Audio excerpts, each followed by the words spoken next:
Hello, YouTube. I am back, and today I'm talking about my trans journey and how it relates to my self love, as requested by my dear friend Raven. Thank you for the request, sweet angel. My trans journey has been the greatest gift of my lifetime, I'm going to say. And it relates to my self love in that it is my truth. It is my genuine embodied experience, and the courage that I had to have to give myself a man um, was large. There was a lot of courage. And for me, it was about priorities. Was my priority living in fear and protecting the fear of my ego? Or was my priority honoring the intuition that was showing up in my body? And it was over 2 years ago when I first had the full realization where I looked in the mirror. I was like, oh my God, I'm a boy. I was like, fuck, man. Really? Really? Jeez, this is not convenient. This is going to be difficult. But here I am 2 years later, and I'm the happiest I've ever been because I listened to my body and I said, what do you want? How do you want to show up in this world? How do you want your physical avatar to be perceived as you move through 3 dimensions and physical space? How do you want your embodiment and your presence to sit? And for me, allowing myself to masculinize my appearance and my physical body makes it so that I don't have to communicate X, Y, Z, A, B, C, D, E, F, G with folks when I meet them. My physical presence communicates how I'm showing up, so I don't need to backtrack for them. And I had a trans partner years ago, and he described it this way too, and it really makes sense to me now. So it's a joy to get to be myself. And I think that what folks of all different genders and all different medical backgrounds around how they arrive at their gender embodiment, whether they're cis and they haven't had any procedures or hormones, injected in order to embody their fullest selves, or whether folks are trans or gender fluid or transition one direction, then go another direction and detransition and go back and forth. Like, gender is not a linear journey. And I speak to everyone, no matter what type of gender journey they have or have had or are on currently, when I say that the ability to listen deeply into our bodies and ask, who am I? How do I want to show up? What feels the best for me? The ability to go into our bodies and ask that and be open to receive whatever answer is there, even if it conflicts with a part of our ego that feels afraid.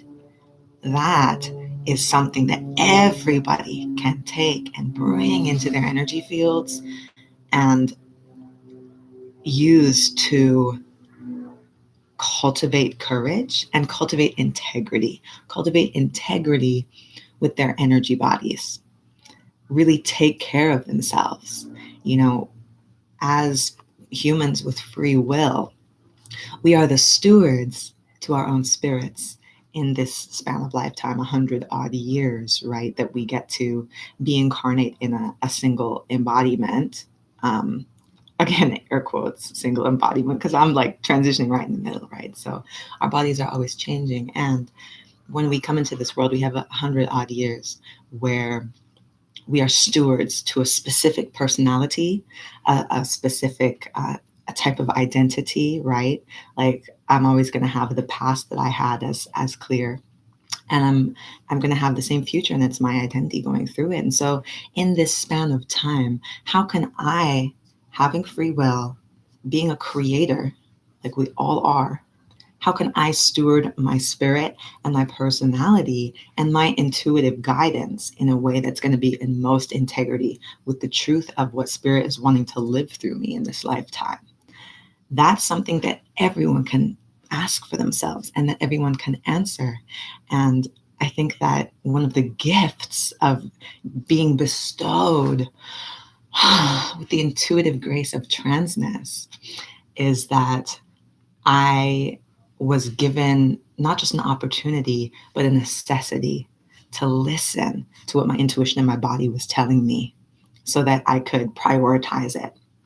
Um, and I just feel very grateful. I feel like I was gifted all these, codes. I feel like I was gifted these codes where it's like, now I know how to set clear boundaries within myself because I had to do that in order to survive as a trans person.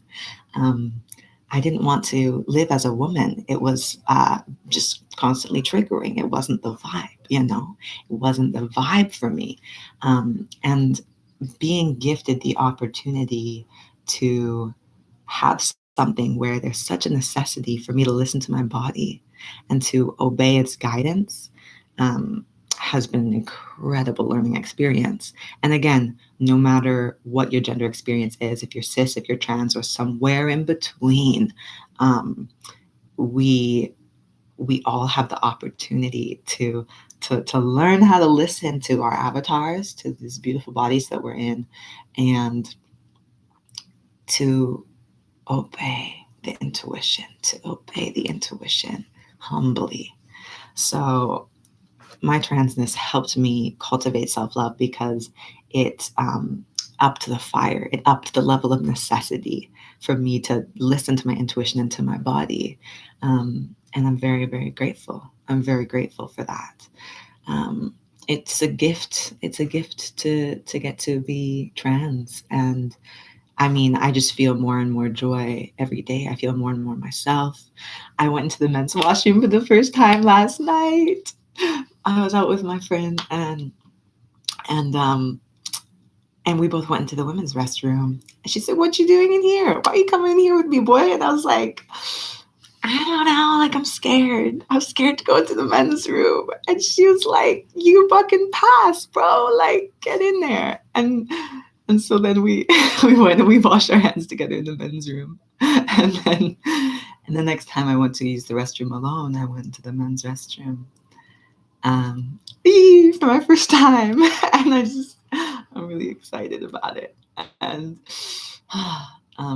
it was funny because when I came out of the stall, like for me, I'm not preoccupied about passing as like cis alpha male vibes. And I had a moment, I was reading my journal back, and there was about a month ago when I had to affirm to myself and process that, like, I'm not looking to be this hypermasculine alpha cis passing individual. That's not authentic to me. So, letting go of that, I'm like, yeah, I'm using the men's room because I'm masculine. Like, you can hear my voice, bro, and like got my binder on. And and when I came out of the stall in the men's room, one of these people who I had, been chatting with earlier, a dude, was in there, and he kind of like was like, "Oh," when he saw me, and I was just like, "What's up?" And he was like, "What's good?" And that was it. It was just smooth. I washed my hands and I peaced, right? So there's all these little milestones. My mom called me a man for the first time last week. That relationship has been, one where I've had to set and hold really clear boundaries around what feels energetically and emotionally safe for me. And again, it's about me, right? It's about what I can hold. It's not about her intention or her perspective or her love for me or anything. It's not about her. It's about me. Do I feel safe talking with her about my transness? Do I feel held in a way that I want to be held? And for me, my trans journey has helped me to really discern if what feels good, and if it doesn't feel good. There's such a necessity for me to have a pure, clean emotional space with the people who I spend time with, that if it's not that, then I just close that door. I just close that door. It doesn't mean the door can't open again. And a lot of the time I just close the door and I just let that be. It's really helped me to have clear boundaries with who I allow into my space and into my life. So I'm really grateful about that. But yeah, my mom called me a man. And I was like, yes, mom, yes. It just made me feel so good. And like, I feel so much more trust in our relationship at the stage it's in. Again, like my relationship with my family, it goes up and down, right? As I think many of ours do for our life, if not all of ours. And yeah, it's really, this whole process has really taught me discernment, energetic discernment, and crystal clear boundaries. Because I'm a steward of my beautiful trans. I don't take that lightly. It's like I am my parent. So really creating a safe space for myself as I'm going through this is like my duty. And it's been beautiful to learn how to do that better and better. And again, I cannot stress enough, boundaries, crystal clear boundaries. Boundaries. Holy shit, energetic boundaries have been like the main lesson for me. And it applies everywhere in my life. Boundaries with myself too, right? As I hold boundaries with other folks, it's like I get better at holding boundaries with myself so that this negative chatter, I don't let it play a part in my day. If negative chatter comes in, I sit down with it. I look myself in the mirror. I talk it out. I name exactly what's weighing me down, and I ground myself through the process. So there's been a lot of beautiful fruits that have been already been bared through the process of my trans journey. Oh, I love my trans journey. I love it so much. Yeah, and I'm getting top surgery in less than 2 weeks, and the level of relief I feel is I just feel so grateful. It's really beautiful. I think this whole process for me has been relief, relief of stress, relief of facade, relief of fakeness, relief of playing into archetypes that are not for me, and are not authentic.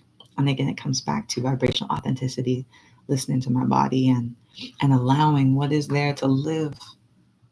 You know, I want spirit to live. I want God to live. I want spirit to thrive. I want destiny and fate to be expressed. And I have free will with me, and so I allow it to live through me.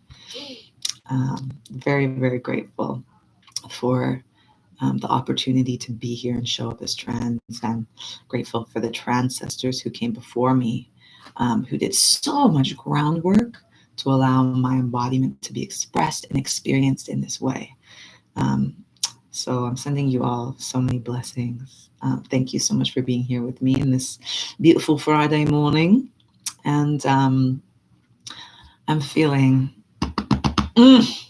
crystal clear. I'm feeling clear as day. Hope you are too, my love. Adios, and I'm out.